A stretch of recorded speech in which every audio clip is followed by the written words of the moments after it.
మంచు ఫ్యామిలీలో మళ్లీ మంటలు చెలరేగాయి. డిసిప్లిన్కు బ్రాండ్ అంబాసిడర్స్ అంటూ చెప్పుకునే మంచు ఫ్యామిలీ మెంబర్స్ ఇప్పుడు పోలీస్ స్టేషన్ మెట్లు ఎక్కారు. అది కూడా పరస్పర దాడుల పేరుతో. దీంతో మంచు ఫ్యామిలీలో అసలేం జరుగుతుందన్న చర్చ మొదలైంది. ఇంతకీ అసలు మంచు ఫ్యామిలీని షేక్ చేస్తున్న ముసలమేంటి? తండ్రిపై కొడుకు, కొడుకుపై తండ్రి ఫిర్యాదు చేసుకునే వరకు ఎందుకు వెళ్లారు? మంచు ఫ్యామిలీ అంటేనే కాస్త కాంట్రవర్సీకి కేరాఫ్గా ఉంటుందన్న ప్రచారం ఉంది.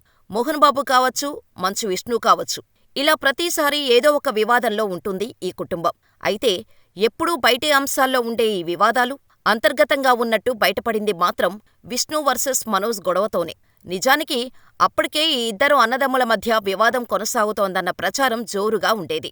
వీటిని నిజం చేస్తూ మంచు విష్ణు ఏకంగా మంచు మనోజ్ మేనేజర్ సారథిపై దాడి చేయటం అప్పట్లో కలకలం రేపింది. విష్ణు దాడి చేస్తున్న ఘటనను వీడియో తీసి మనోజ్ సోషల్ మీడియాలో పోస్ట్ చేయటం కలకలం రేపింది. విష్ణు తన మనుషులని కొట్టడానికి వచ్చాడని, తరచుగా ఇంటికి వచ్చి కొడుతూ ఉంటాడని, విష్ణు దాడి చేస్తున్న వీడియోని మనోజ్ సోషల్ మీడియాలో పోస్ట్ చేశాడు. దీంతో ఇరువురి మధ్య వివాదం నిజమే అని కన్ఫర్మ్ అయింది. ఈ వీడియో పోస్ట్ చేసిన తర్వాత మోహన్ బాబు రంగంలోకి దిగి మనోజ్తో ఆ వీడియో డిలీట్ చేయించారు. కానీ అప్పటికే జరగాల్సిన నష్టం జరిగిపోయింది. వీడియో వైరల్ అయింది. అన్నతమ్ముల మధ్య గొడవకు సరైన కారణాలేంటన్న క్లారిటీ తెలియలేదు కానీ మంచు ఫ్యామిలీలో మంటలు కొనసాగుతున్నాయని మాత్రం అర్థమైంది. ఈ ఇష్యూపై మాట్లాడిన మంచు విష్ణు తామిద్దరి మధ్య గొడవలు కామనని, అది చిన్న గొడవే అన్నారు. సారథితో వాగ్వాదాన్ని మనోజ్ ఆపలేకపోయాడు. అందుకే వీడియో సోషల్ మీడియాలో పోస్ట్ చేశాడని చెప్పాడు. మనోజ్ చిన్నవాడు, వీడియో గురించి స్పందించాల్సినంత పెద్ద విషయం కాదు అంటూ విష్ణు వివరణ ఇచ్చారు. వీరి గొడవపై మోహన్ బాబు కూడా సీరియస్ అయినట్టు తెలిసింది. అన్నదమ్ముల మధ్య గొడవలు సహజమని, ఆవేశం అన్నిటికీ అనర్థమని తాను ఎన్నోసార్లు చెప్పానని మోహన్ బాబు వివరించారు.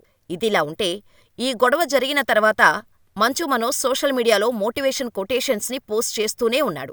ఏది కరెక్ట్ అయితే దానికోసమే పోరాడుతున్నాను, నెగిటివిటీ క్రియేటివిటీకి బిగ్గెస్ట్ ఎనిమీ అంటూ పోస్ట్ చేశాడు. అది అంతటితో ఆగలేదు. బతుకు బతకనివ్వు, మీ అందరినీ మనస్ఫూర్తిగా ప్రేమిస్తున్నా అంటూ మరోసారి పోస్టు పెట్టాడు. ఈ ట్వీట్ తన అన్న మంచు విష్ణును ఉద్దేశించేనా అనే చర్చ మొదలైంది. అన్ని తప్పులను చూస్తూ పట్టించుకోకుండా జీవించటం కంటే సరైన దానికోసం పోరాడుతూ చనిపోతాను అని అమెరికన్ రచయిత సుజీ కాసెం చేసిన వ్యాఖ్యలను ప్రస్తావించారు. అన్నదమ్ముల మధ్య గొడవ తర్వాతి రోజే మనోజ్ చేసిన పోస్టు వైరల్గా మారింది. ఇక ఒకప్పుడు మంచు ఫ్యామిలీ అంతా ఒకే భవనంలో ఉండేది. కొంతకాలంగా విష్ణు, మనోజ్ వేర్వేరు ఇళ్లల్లో ఉంటున్నారు. వివాదానికి కారణాలేంటి, విభేదాలు ఎందుకొచ్చాయి అనే విషయంపై మాత్రం అన్నదమ్ములు నోరు మెదపలేదు. కొద్ది రోజుల క్రితం మంచు మనోజ్ భూమా మౌనికారెడ్డిని రెండో వివాహం చేసుకున్నారు. కుటుంబ సభ్యుల సమక్షంలోనే ఈ పెళ్లి వేడుక జరిగింది. మంచు విష్ణు కూడా ఈ పెళ్లికి హాజరయ్యారు. కానీ అంటీ ముట్టనట్టు వ్యవహరించారు. అయితే ఈ పెళ్లికి మంచు లక్ష్మి పెద్దగా వ్యవహరించారు. మంచు లక్ష్మినే తమ్ముడు పెళ్లి వేడుకను దగ్గరుండి జరిపించారు. ఈ వివాహ వేడుకకు విష్ణు తన ఫ్యామిలీతో ఇలా వచ్చి అలా వెళ్లిపోయారు. దీంతో అన్నదమ్ముల మధ్య ఏదో వివాదం నడుస్తోందన్నది తేలిపోయింది. మోహన్ బాబు అంటే డిసిప్లిన్, డిసిప్లిన్ అంటే మోహన్ బాబు అంటూ ఏ ప్రోగ్రాంకు వెళ్లినా, ఏ వేదికపై మాట్లాడినా చెబుతుంటారు. మోహన్ బాబు తన పిల్లలను కూడా అలాగే పెంచానని చెబుతూ ఉంటారు. అలాంటి కుటుంబంలో అన్నదమ్ముల మధ్య విభేదాలు రచ్చకెక్కాయి. ఏ కుటుంబంలోనైనా అన్నదమ్ముల మధ్య ఇలాంటివి సాధారణమంటూ గతంలో కవర్ చేసుకున్న మోహన్ బాబు ఇప్పుడు ఏకంగా కొడుకు తనపై దాడి చేశాడని పోలీస్ స్టేషన్లో ఫిర్యాదు చేసే పరిస్థితికి వచ్చారు. ఇందులో మరో హైలైట్ ఏంటంటే మోహన్ బాబు తనపై, తన భార్యపై దాడి చేశాడని పోలీసులకు మంచు మనోజ్ కంప్లైంట్ ఇవ్వటం. అంతేకాదు, తన భార్య, అసిస్టెంటు సాయంతో బంజారాహిల్స్లోని ఒక ప్రైవేట్ ఆస్పత్రిలో చేరాడు మంచు మనోజ్. నా తండ్రి నాపై, నా భార్యపై దాడి చేశాడు, వెంటనే చర్యలు తీసుకోండి అంటూ డైల్ 100కి ఫోన్ చేశాడు మంచు మనోజ్. దీంతో ఈ వివాదం వెలుగులోకి వచ్చింది. అయితే ఆ తర్వాత తన కొడుకు కూడా తనపై దాడి చేశాడని పోలీసులకు ఫిర్యాదు చేశాడు మోహన్ బాబు.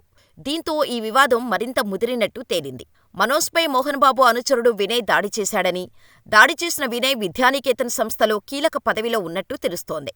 మనోజ్ ఫిర్యాదుతో పోలీసులు మోహన్ బాబు ఇంటికి కూడా వెళ్లినట్టు తెలుస్తోంది. నిజానికి లోపల ఎన్ని కుమ్మలాటలు ఉన్నా బయటికి మాత్రం కాస్త హుందాగా ఉండేది మంచు కుటుంబం. కానీ గత కొన్నాళ్లుగా ఈ సీన్ మారిపోయినట్టు కనిపిస్తోంది. అయితే ఈ గొడవలు ఆస్తుల విషయంలోనే జరుగుతున్నట్టు తెలుస్తోంది. మంచు మనోజ్ని మోహన్ బాబు చాలా కాలంగా దూరం పెడుతున్నట్టు తెలుస్తోంది. ముఖ్యంగా మనోజ్ రెండో పెళ్లి తర్వాత ఈ దూరం మరింత పెరిగినట్టు తెలుస్తోంది. అప్పటినుంచే ఆస్తుల పంపకంపై చర్యలు నడుస్తున్నట్టు సమాచారం.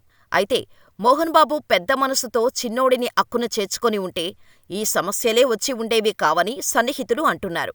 ఆయన ఎక్కువగా విష్ణు మాటలనే వింటున్నారని, మనోజ్ చెప్పేది కూడా విని ఉంటే పరిస్థితి ఇంతవరకు వచ్చేదే కాదని తెలుపుతున్నారు. మోహన్ బాబుకు చెందిన విద్యానికేతన్ విద్యాసంస్థలతో పాటు ఇతర ఆస్తుల పంపకాల విషయంలో వివాదం కొనసాగుతున్నట్టు తెలుస్తోంది. ఆస్తుల విషయంలో తనకు అన్యాయం జరుగుతుందన్న ఫీల్డ్లో మనోజ్ ఉన్నారని, అందుకే తనకు సరైన న్యాయం చేయాలని పోరాడుతున్నట్టు తెలుస్తోంది. కానీ ఈ విషయాలను బయటకు రాకుండా మంచు ఫ్యామిలీ జాగ్రత్త పడుతుంది. కానీ వారికి జరగాల్సిన డ్యామేజ్ జరుగుతోంది. ఇప్పుడు కూడా పోలీస్ కేసుల విషయంలో మంచు కుటుంబం స్పందించింది. తండ్రి కొడుకులు పరస్పర ఫిర్యాదులు చేస్తున్నారనే ప్రచారంలో నిజం లేదని తెలిపింది. మంచు మనోజ్ దెబ్బలతో వచ్చి మరీ పోలీస్ స్టేషన్లో ఫిర్యాదు చేసినట్టు కథలు అల్లుతున్నారని, ఇందులో ఎలాంటి వాస్తవం లేదని ప్రకటించింది. ఇది మంచు ఫ్యామిలీలో జరుగుతున్న గొడవలపై పూర్తి స్టోరీ. మరి ఇందులో తప్పెవరదో మీ అభిప్రాయాన్ని మాకు కామెంట్ చేయండి.